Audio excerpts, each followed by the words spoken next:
Hi, I'm Brian Mullin, and this is Balls Out Physics, episode 5.1, Propulsion in a Vacuum Chamber. Now, in the last episode, in episode 5, I stated that space sucks, and a lot of people said that that's not true. And I made this video to kind of explain why I think that is true, or would be true if it exists as we've been taught, and why it would be different from a vacuum chamber that we would construct on Earth. And so I started working or thinking about how a vacuum container would be constructed, and thankfully somebody had already messaged me about some experiments he had been doing on his own with CO2 cartridges. So I have to say thank you, Rob, for giving me this idea.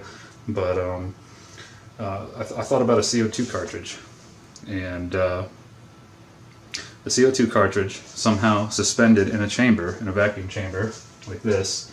I've got the CO2 cartridge, as you can see I traced it, suspended from a string, and the idea would be that we suspend it from a string because we have to deal with weight on Earth, and we'd rig up something, which is this little green line here, some kind of pin that would rotate and puncture the end of the CO2 cartridge.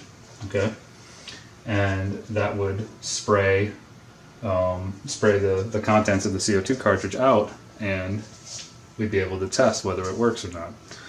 But thinking about how a CO2 cartridge works, right now in this CO2 cartridge there is compressed carbon dioxide, and the carbon dioxide, the compressed gas, is pushing on the inside of the container, kind of like I showed in the last video with the compressed oxygen. Okay, but at the same time, the air pressure, the 14.7 psi that I also pointed out was considered atmospheric pressure, is pushing back on the container. So the net difference between the CO2 pushing on the inside of the container and the atmospheric pressure, or the air pressure pushing on the outside of the container, is how you determine what force is on the actual container. And then the container has to be strong enough to resist that force, or it would rupture. And so, since if you puncture the end of this CO2 cartridge, all the CO2 is going to come flying out. If you had it in your fingers, it would want to shoot out of your fingers, right? And I believe that's because, yes, the thrust is creating a reaction on the CO2 cartridge and pushing it, but also the CO2 is pushing against the air, and the air is pushing back. Okay? Whereas in a vacuum, I don't think you would have that. But then you've also got the vacuum chamber to construct, and that is basically done in the exact opposite way. Okay, so you have this vacuum chamber that I just drew as a big box here. I actually got this idea from watching something Mythbusters did, and you'd have to have a pump on it to suck all the air out. Now, to visualize how that would work in reverse, you can just use a bottle.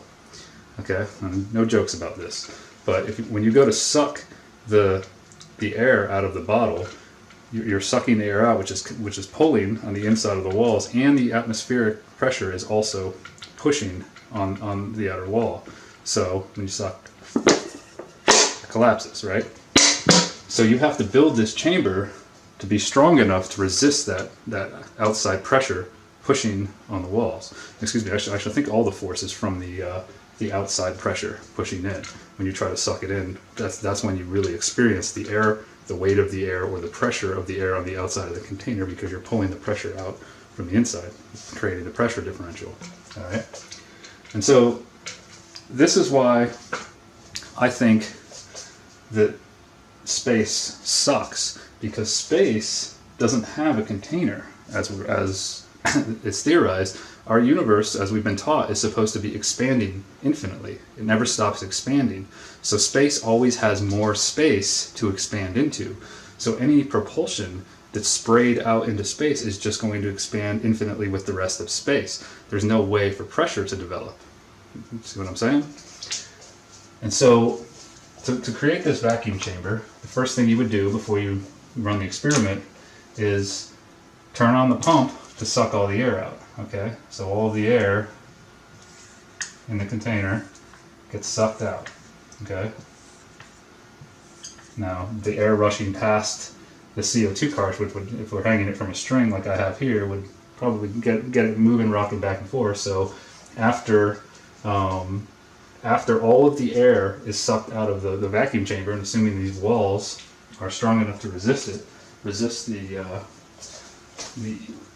the air pressure that is pushing on it from the outside, then we now have a vacuum, or vacuum chamber, with zero pressure, not negative pressure, or like I said in episode 5, or that not a constant sucking pressure. Once the pump kicks off and you don't have any stuff or any air left inside the vacuum chamber, then you just have this positive pressure pushing on the wall, and the pressure in here is essentially zero. Okay, so if you were to puncture the side of the tank, the pressure differential would make since there's zero pressure in here, and out here the pressure is P ATM equals 14.7 psi. Since you have that pressure out there, all the air is going to want to rush into the vacuum chamber. Okay, so suck all the air out. All right, turn the pump on, suck all the air out.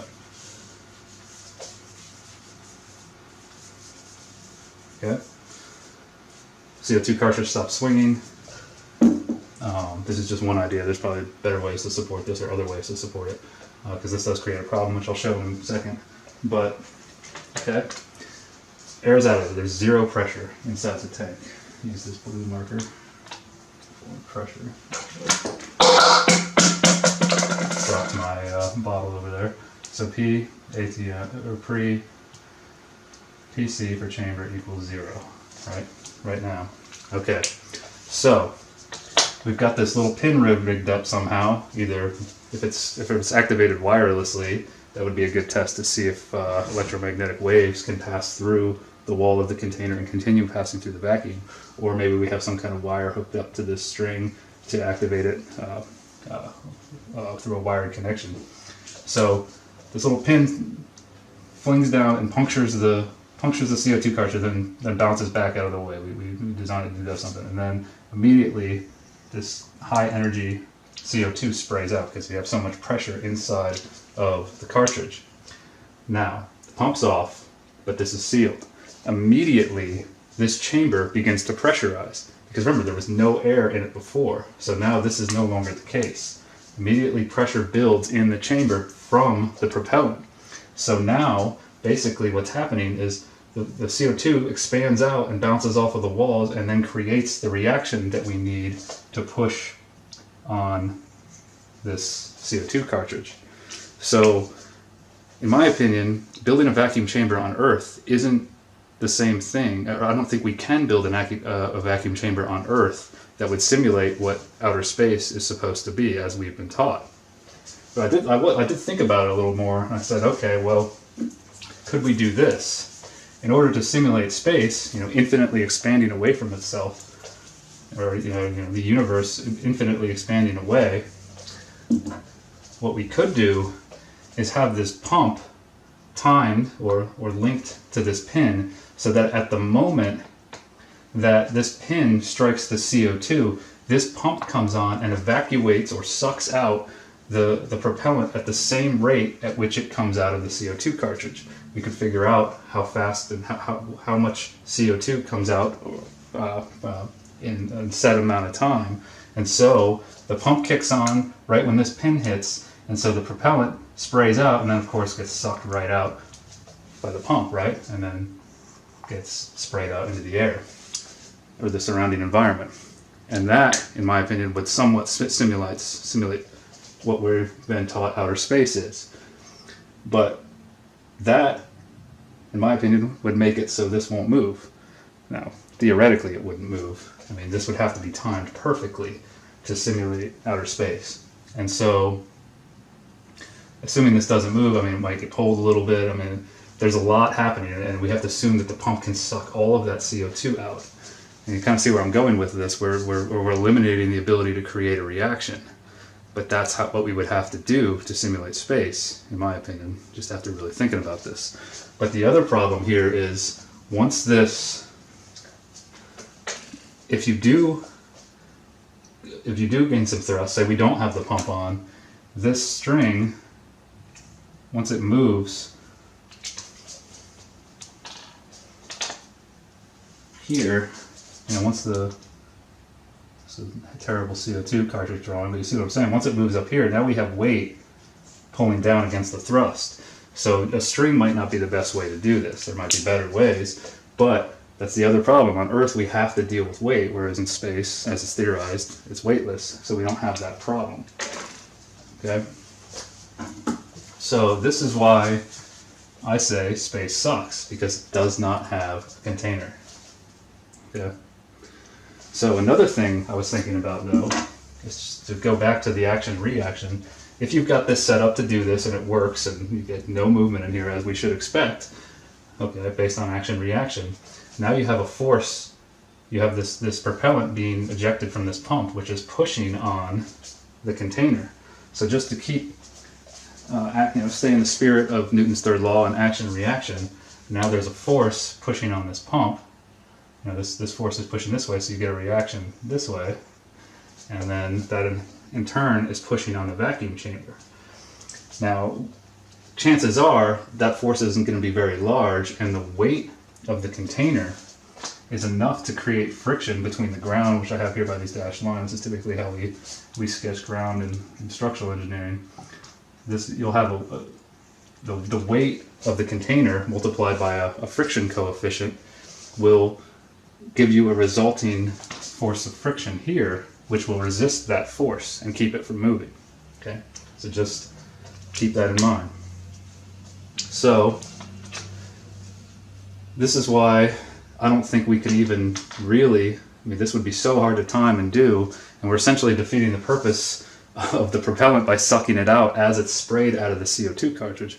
But the point of doing this episode is to show that when the CO2 leaves the cartridge in space, or what it would be compressed oxygen, but this is a pretty good representation of how those little jets work.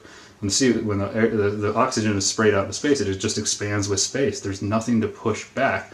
Whereas if you didn't have this pump on, as I've got shown here, you don't have the pump on, then the container fills with the CO2 propellant, and it becomes pressurized again, and so that would affect this. It would create a reaction, and you would probably see the CO2 cartridge move. So just wanted to go over that real quick and explain why I said space sucks and why it wouldn't suck in a container unless we had the pump turned on. So thought I'd make this short video, and to continue thinking about the action-reaction process, I'm planning to do another sub-video, 5.2, in which I want to use a spring in lieu of the compressed gas to simplify things, and to show why I don't think conservation of momentum would work, or using that principle would show that the gas could propel the spacecraft, because it's really based on, the conservation of momentum is really based on Newton's third law. So until next time, we'll keep looking at this problem and get into some different stuff with episode 6. So see you then. Peace.